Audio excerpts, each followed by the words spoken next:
It's important for you to know that I attended all three tragic fire scenes last Sunday. I saw firsthand the lives lost, the property damaged, and the families torn as a result of these fires. Each property was different. A semi-detached home on Thyra Avenue, a high-rise condominium on Southport Street, and the apartment on 22nd Street where we discovered were Ontario Fire Code violations. Toronto Fire Services is proceeding with laying charges. In more than 38 years in the fire service, I do not recall 3 separate fires that claimed the lives on a single day. As fire chief, it made me wonder if there were any common factors that could stop similar fires from striking again. There are multiple ways that fire can strike. Chris has mentioned that last Sunday, careless smoking was the common factor in 2 of the deadly fires. Careless discarded cigarette butts, 2, claimed 3 lives and damaged more than $1 million in property. So what are the lessons learned from this? If you smoke, take it outside. If you live with a smoker, tell them to smoke outside. If you are a landlord, ask your tenant not to smoke indoors. Provide a safe cigarette receptacle outdoors that will be discarded safely and regularly. These tragedies were preventable, and we in the fire service are devastated. I cannot tell you how frustrating it is that our fire safety messages do not seem to be getting through to some people.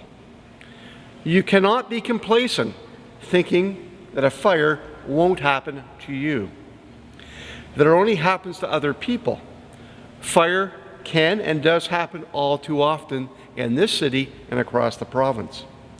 You have to do your part by following a few basic fire safety tips in your home.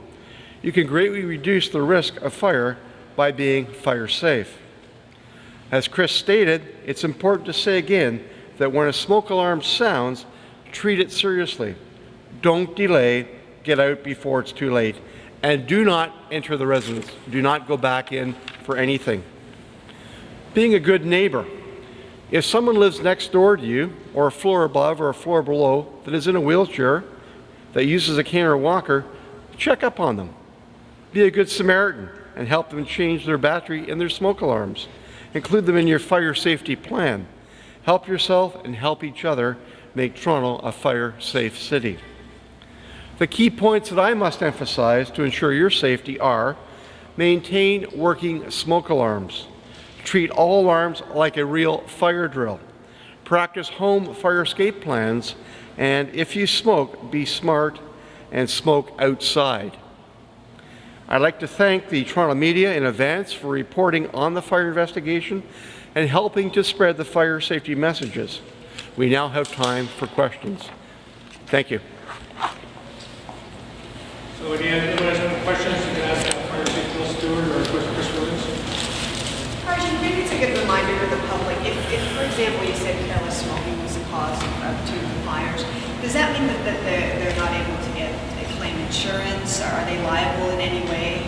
Well, certainly that'd be revisions of the insurance policy that the individuals would have if they had insurance.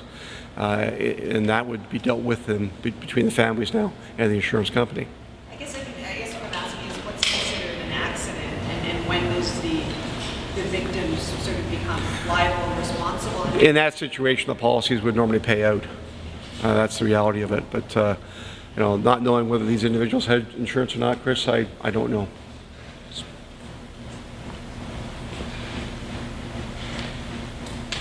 No other questions? Archie, you said 3 weeks ago we were here, and the father and daughter, that was the result of smoke detector or lack of batteries in a smoke detector. That was the Kemp Square fire. Yeah. Yes. And then we see this again in the first fire that was described today. And you mentioned frustration. Is it mounting frustration for you right now? I think it's mounting frustration for the fire service, not only in Toronto, but right across North America. For years and years, we have been putting out fire safety messages: change your clock, change your battery. And what's happening is that people become complacent, they don't do it. And as an example, the Thyra Avenue fire, We know that there were 2 smoke detectors, one without a battery and one with a battery that was reversed. Would that have been the early warning device that may have saved that individual? Probably yes, but obviously it was not working. When we did the Camp Square fire, we did a blitz after the fire in the community, did 100 homes, 40% of the 100 or 40 homes were compliant. The other 60 were not. As Chris has stated too, in the province of Ontario, there is a law. You must have a working smoke alarm on every level of your home. And obviously we would encourage more in sleeping areas. People don't seem to be getting the message.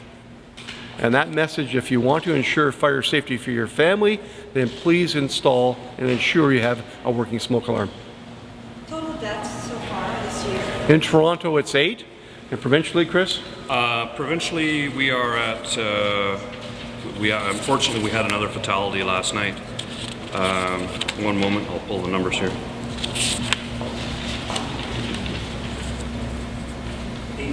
18, thank you.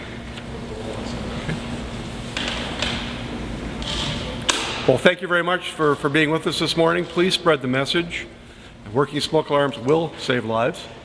We all know that, but there's complacency out there in human behavior, and that's why people are dying. They have to take action for themselves and their loved ones and the people that they're living within high-rise buildings, low-rise buildings, or the next door neighbor.